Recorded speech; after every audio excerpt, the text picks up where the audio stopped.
All right, welcome everyone. We're Semblance of Sanity. I'm Caleb. I'm Jacob. And we're here for Dandadan, Season 2, Episode 7. Oh my god, we got ourselves... I'm ready.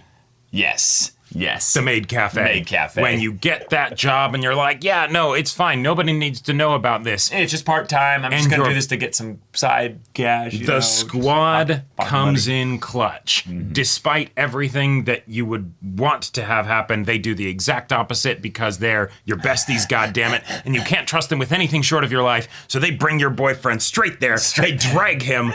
Yeah.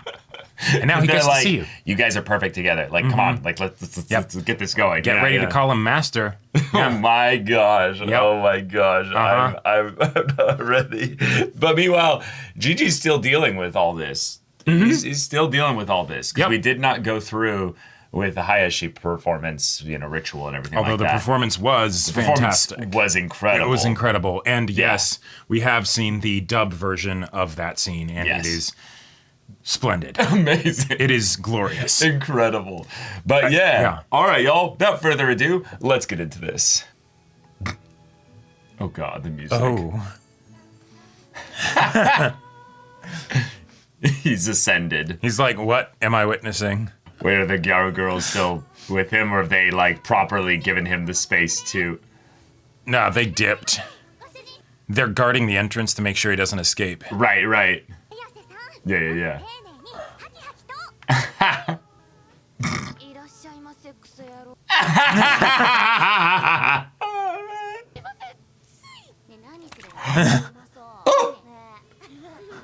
Hands slick with sweat. Yeah. He has no idea where do I look? Yeah.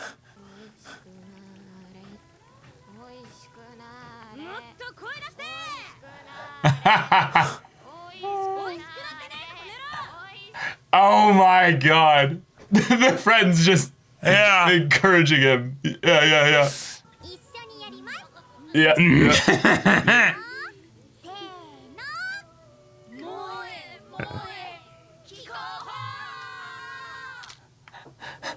Yes, and a picture was taken. Yes. Fantastic. It's immortalized. Mm-hmm. Yes.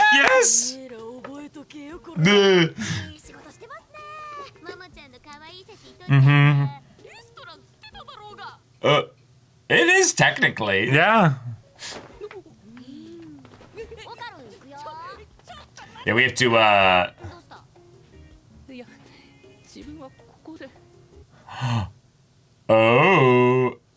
Oh. I'm sorry about that. I didn't know. Yeah. Mm-hmm. You were cute in that outfit, though. Oh. Huh.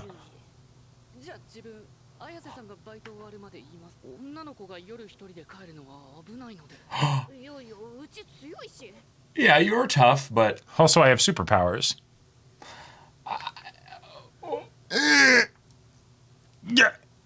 Psychic grab. Yeah. That's rifled with raw embarrassment at the moment. So. Oh, yeah. No, that's absolutely the realistic thing that would happen when your friends push past all semblance of privacy and boundaries.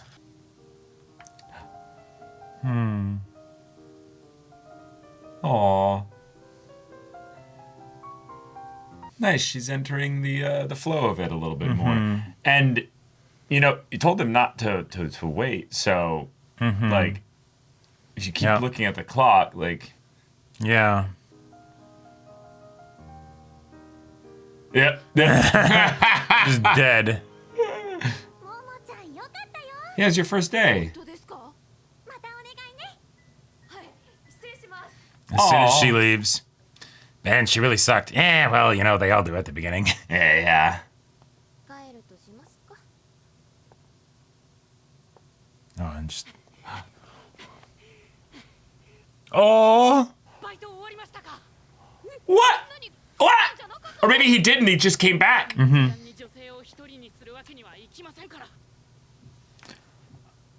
Because let the hand hang there. Yep. Yeah! Exactly. Right. Yes. Sip that tea. Perfect cut. Sip that tea. Yeah. Oh, okay. I thought she was looking at them like holding hands as they came in or something. No, you'd need a tag for that. Good training.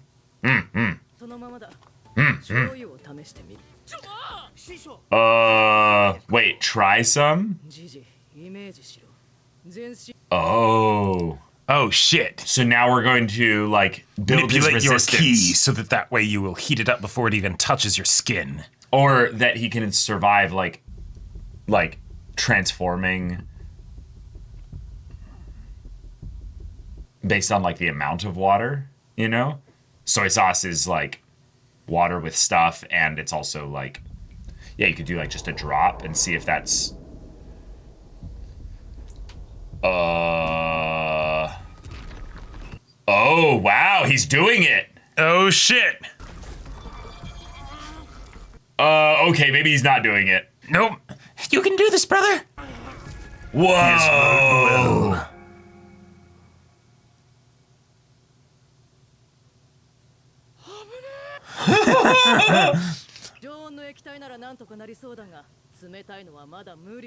Right. Oh my and god. And one drop when you're ready for it is different than being surprised. Mm-hmm. Ah, here they are. Oh, okay, they're not holding their hands anymore. Yeah. Okay. Yeah. Nice. Oh! No! Yeah, everyone? Yeah.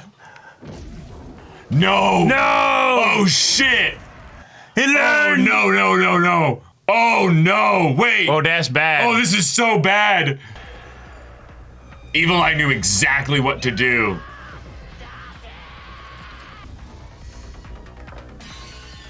Oh, shit! Okay. 1v1 me. Get fucked! I held hands with my crush today. Your power is useless against me! Was he compressing the space? He's shrinking the yeah. house. Yeah. Crap! It's the Death Star compactor. Fantastic. Oh my god. That's terrifying. Whoa.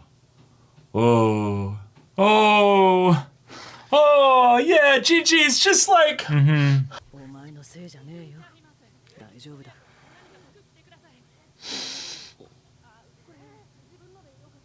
Yeah, you need to have an important talk with Evil Eye. Oh. Yeah, everyone's just like...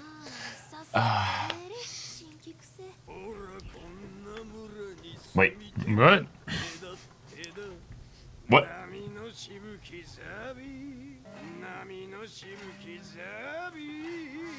Oh, is this our...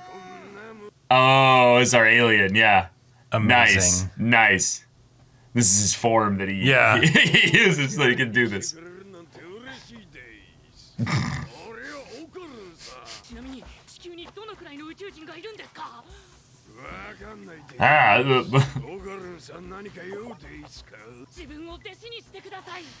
Oh. Yeah, that way he can punch through the barrier. Yeah, I currently only know how to kick. Right. Feet are for kicking. Legs are for kicking. That's a lot. Hey, this will build your upper body strength.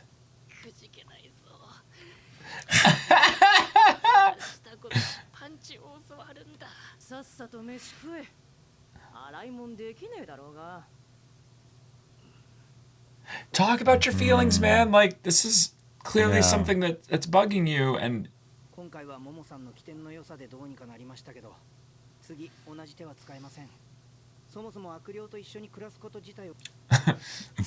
Also that. Oh. Yeah, it's kind of what it means to be a parent, yeah.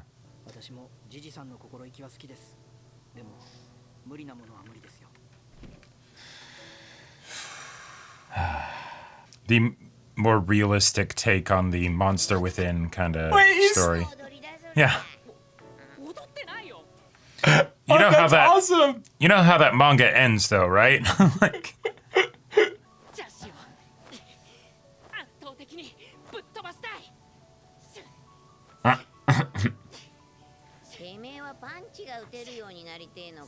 Right, right. What? What? Yeah, that's yeah. Yeah, talk to me. I could help you. Yeah. Yeah, there you go. Now that I can help with.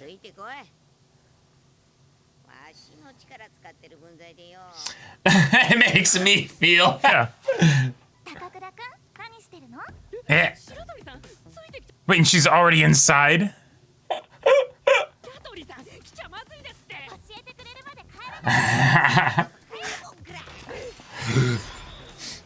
Fantastic. Oh wait, you can train fight against each other.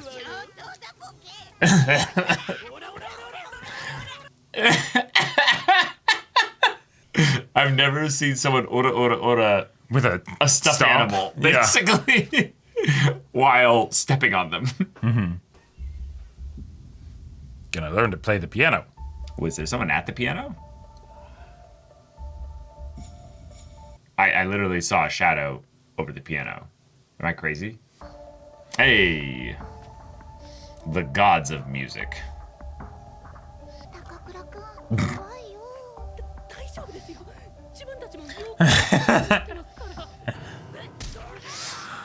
Oh my gosh. I love you, Turbo Granny. Oh my god. What? Not my tempo. God damn it.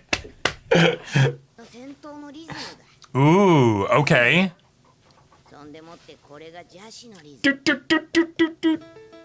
Yeah. Yeah, it's like.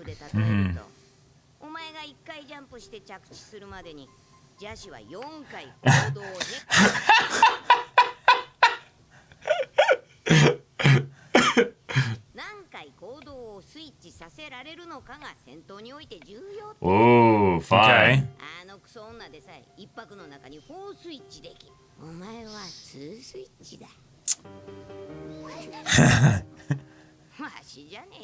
What? What? Mozart, what are you doing here? Power of music is wild.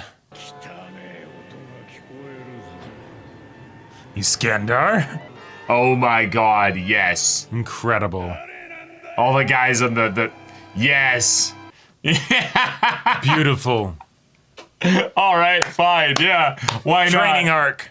This is a great episode. Yeah, this is a really good episode. So we've got the fantastic comedy of just the whole maid cafe scene. The maid cafe being something that we got to montage through all of poor Momo's just experiences, but then also just getting to see Okoro and the Gyaru friends just being like, so you are like the shittiest maid ever. Like, come on, put some power into it, put some love into it. And she's like, welcome home, bastard. You bastard. It's like, oh my god.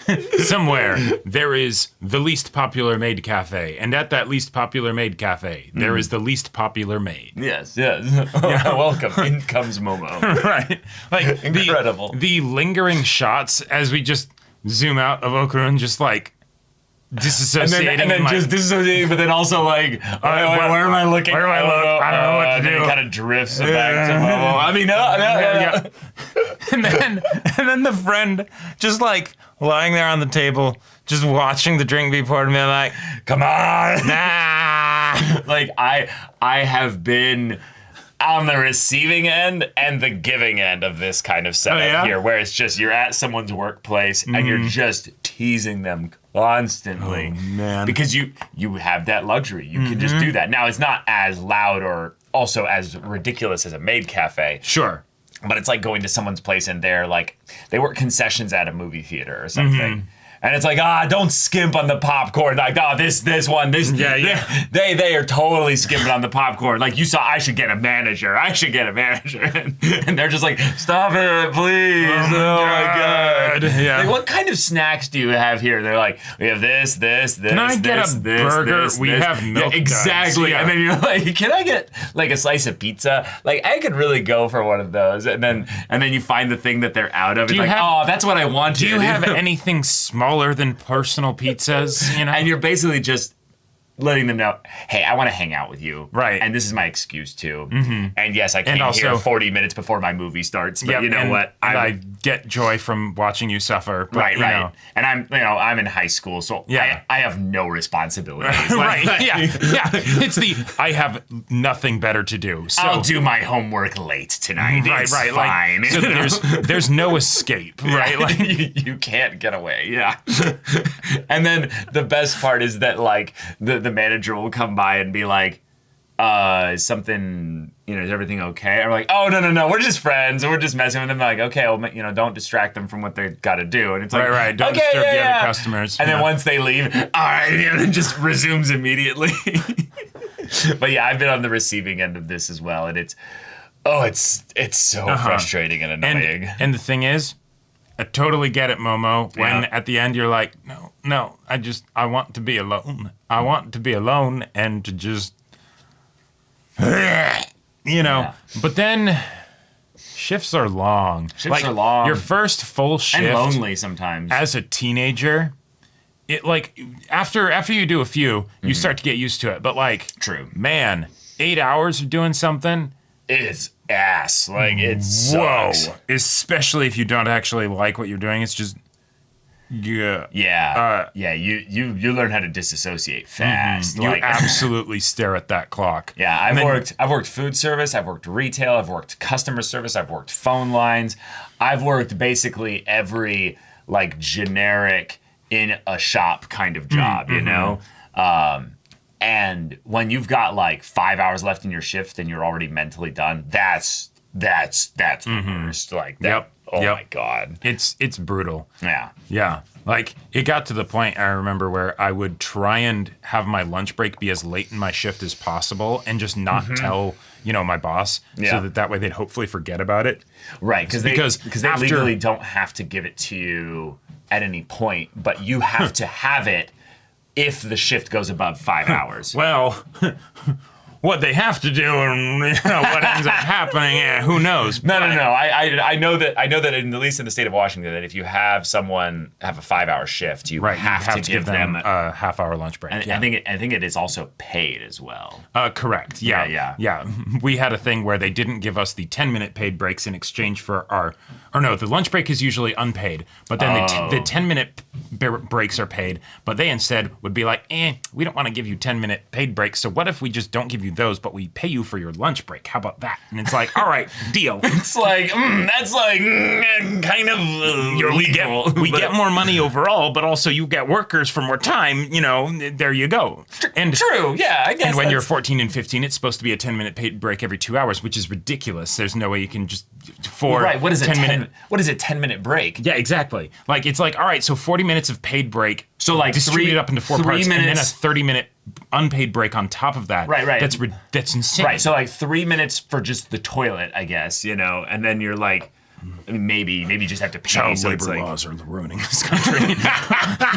But so the whole thing of like doing mind games with yourself to try and make it so you just don't stare at the clock or the whatever, so that way like it'll maybe go by a bit faster. Yeah. I feel you, Momo. Yeah. That sucks. And then, she exits the shop and she's realizing, oh, look, the consequences of my actions. Oh, man, I really wish. Wow, I really wish he was here. He was here. Why is he not here? Oh, right, I told him not to be here. I gotta say, I also really appreciate this as a way to do the girl tells the guy, I don't want you to do the thing, and he does it anyways, because oftentimes that can give me kind of the ick, because then it's like, no, actually listen to what the person is saying, and and if they actually want you to do that, then let them tell you, hey, I actually want you to do the thing, right? But given that it's a safety concern, where it's I did go home, but then it's like, no, I'm not going to let her just walk home at night. Well, it's not just that. We don't know what he did during that time. And we know for sure that he wasn't waiting directly at the door all that time. Right. Because he ran back, meaning that he was far away at this point. And then he's worried that, like, Oh, no. Yeah, so he gets worried, basically being like, well, yeah, sure, bro, I totally get that it was also the concern side of things, but you offered the hand. No, you were excited about the, wait, so we've been like touching hands and like kind of hand holding and then not, and then, right. So like, this would be like the perfect opportunity for us to literally hold hands the entire way home. And no one's here, so like we won't have to like suddenly like stop or whatever. But don't worry, when we get back, we'll both pretend that we hadn't been holding hands, and so we'll make a big deal about how... You can walk in like 10 feet ahead of me. We'll make a big deal about how cold our hands are, you know, just in case. Oh, so cold.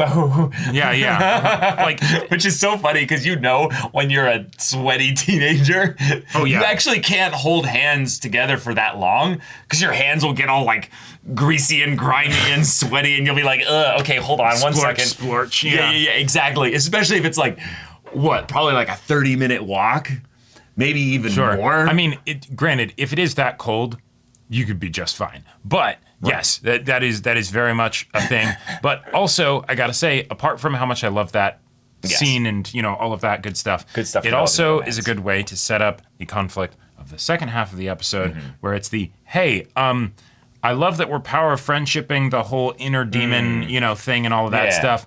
But also, this is really dangerous and scary. We have responsibilities to protect these kids. Right. And they don't know how bad this really is, even though they see and actually like have the effects being done to them. Like poor Momo. Yeah. Like she's always the one that gets the brunt end of this stuff. Well, and it makes sense in this specific case because Evil Eye's like, well, if I want to keep people from splashing hot water on me to stop me, I need to get rid of the person with telekinesis. That's my top priority. I mean, sure. Get them first, and then deal with everything else. In a lot of ways, to me, it felt like a statement being made that in terms of durability, she is the weakest. Right. So if there was anyone that he could kill the quickest, it would be her. Yep.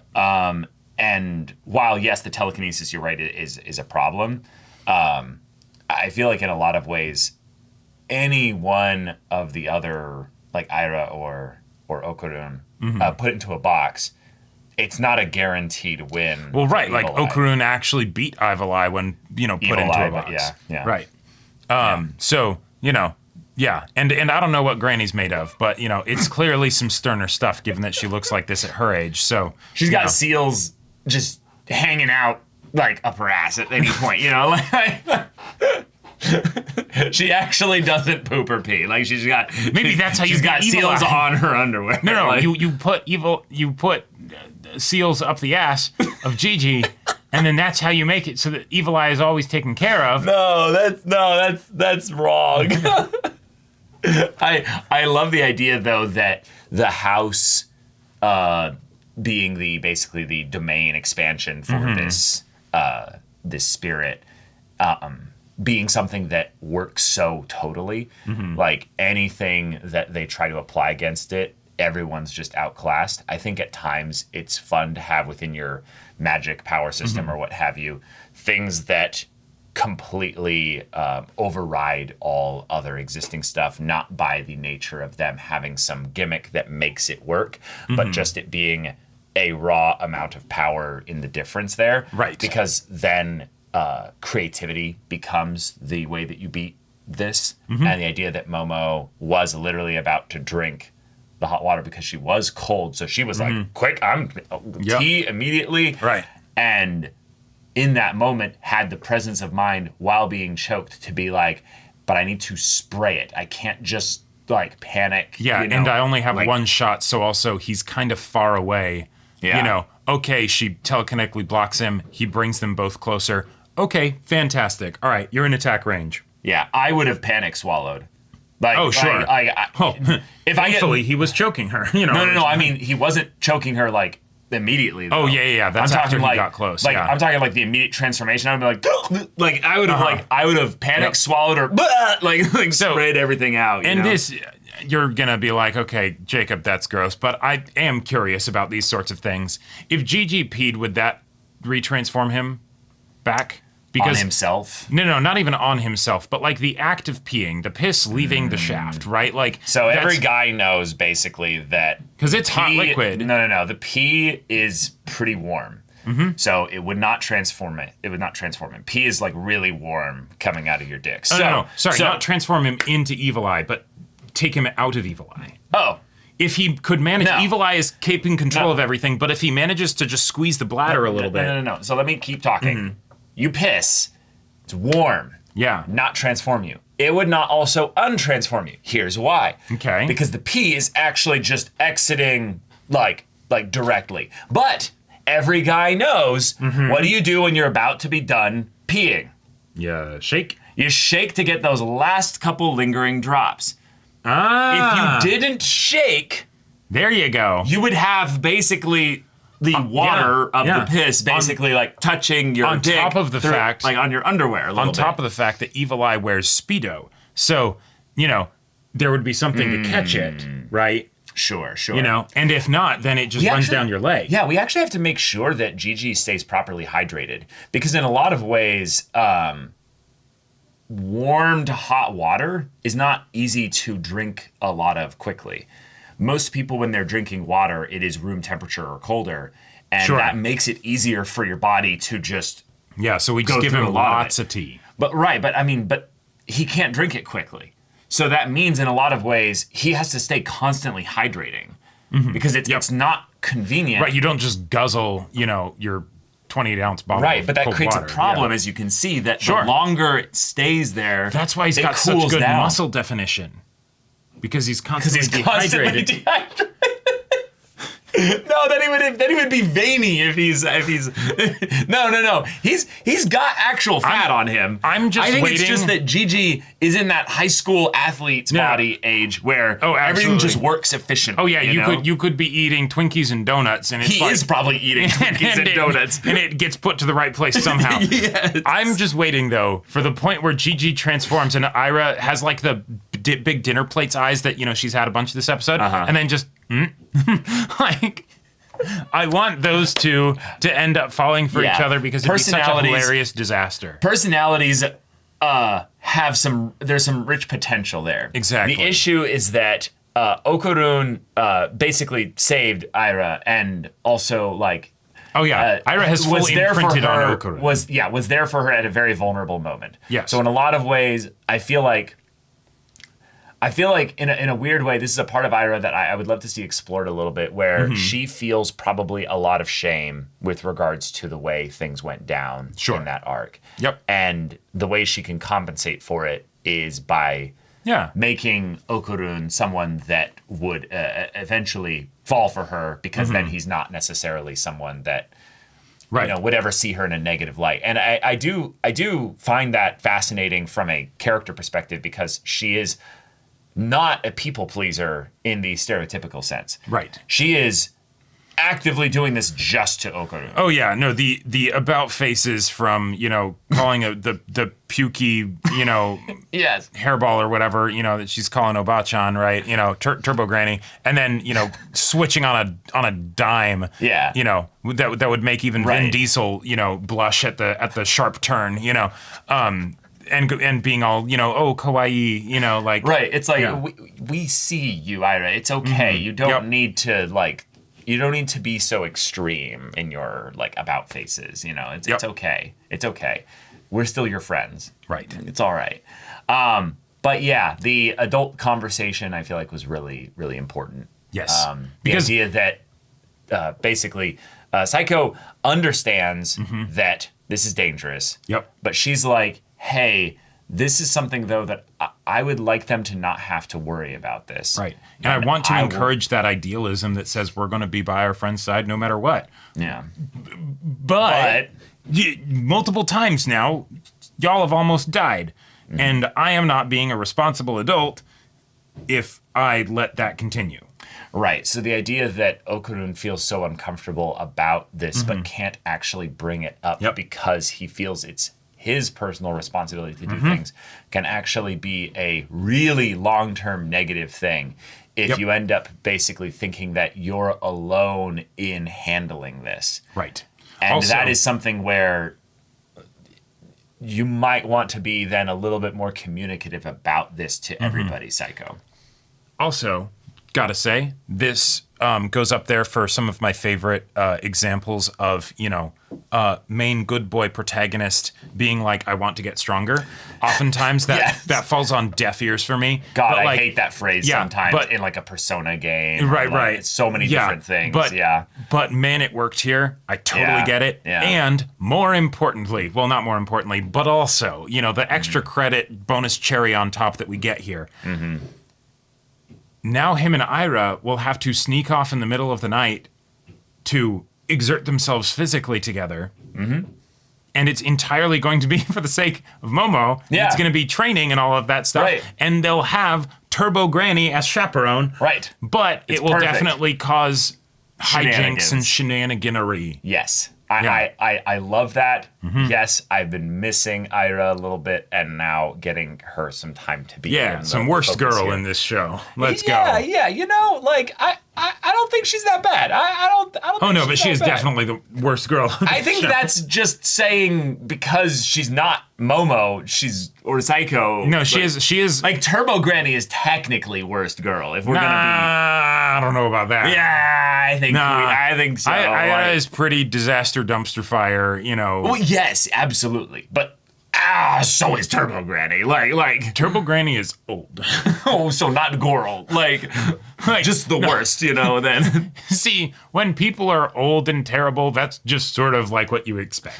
They've lived through this. All of this. Right. Life is suffering and agony. Well, Anyone and that says also, differently is selling something. When Turbo Granny was introduced, it was like, I'm killing people. So, there's been lots of progress there. Right. Whereas in the case of Ira, it's just like... Well, she's not bullying. Like that's true. That's true. That's a really big deal. We literally redeemed a bully. Hey, I'm really sorry about that, because yes, it was totally my boba. Yeah. Yeah. No, that's good. I am bummed though that we didn't have the hard boba cut. Was hilarious. Just with her big eyes. Yeah, when they were holding hands. I half expected it because she was looking at them walking in the as door. They walked in and they had forgotten that they were holding hands. Yeah. And they were just still holding hands.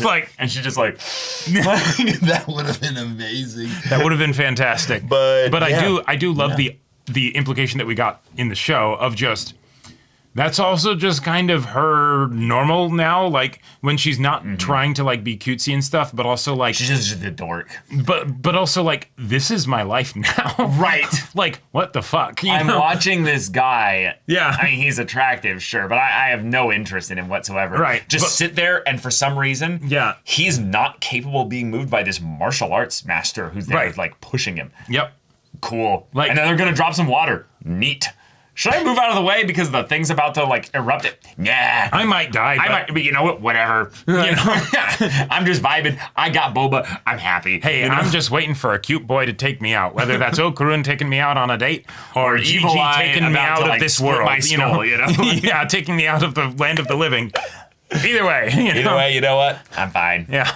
I'm content. It's a vibe for sure. See, Ira has actually attained a true nirvana. She's content in all these situations. Wait, Ira, the person who we just talked about how she was pivoting on a dime with how she presented herself. You're saying she has achieved true inner peace and enlightenment? Yeah, because she's doing it all in plain view.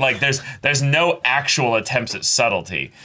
Obviously she has some dissonance somewhere in there, so not really attaining anything. But from a certain point of view, she's actually cool being her true self in front of her crush. Momo's kind of there, but also kind of not. So. Okay, you shut your damn mouth. But all right, y'all, we got the Renaissance musicians. Yeah. We got Mozart. We got chibi ghost forms. Yeah, in chibi ghost forms. Fantastic. I feel like with Turbo Granny about to whiplash this are lovable idiots here. This straight up feels like we're about to just morph into a Ghost Stories episode. I'm expecting the Ghost Stories cat voice to come out of Turbo Granny at some point. We can have also the guy that's in the ED with the flashlight and doing his whole side dance. We can have him show up and find out that these are actually his summons or something. And he's like, "Oh, forsooth, you found I hope not." I want this guy eventually, whenever he shows up, to be someone that speaks like mock ye old English, and this has inspired just this headcanon of mine. But yes, do go full Whiplash with the ghosts. Yes. Or Turbo Granny, or or have the some ghosts combinations be full Whiplash. You know? Yeah, exactly. Either way, right? We're fine with that. But all right, y'all, thank you so much for watching this episode's reaction and discussion. If you want to see full-length timer versions of the reaction, go check out the link in the description below. For our Patreon, you got an early access there. You can watch full-length timer reactions there, and all this comes with Discord access, so you can chat with us in the community there about this show, about anime in general. Also, be sure to check out our Twitch channel. See if any of that interests you. We'll see you there. But until then, we're Semblance of Sanity. I'm Caleb. I'm Jacob. And we'll see you all next time.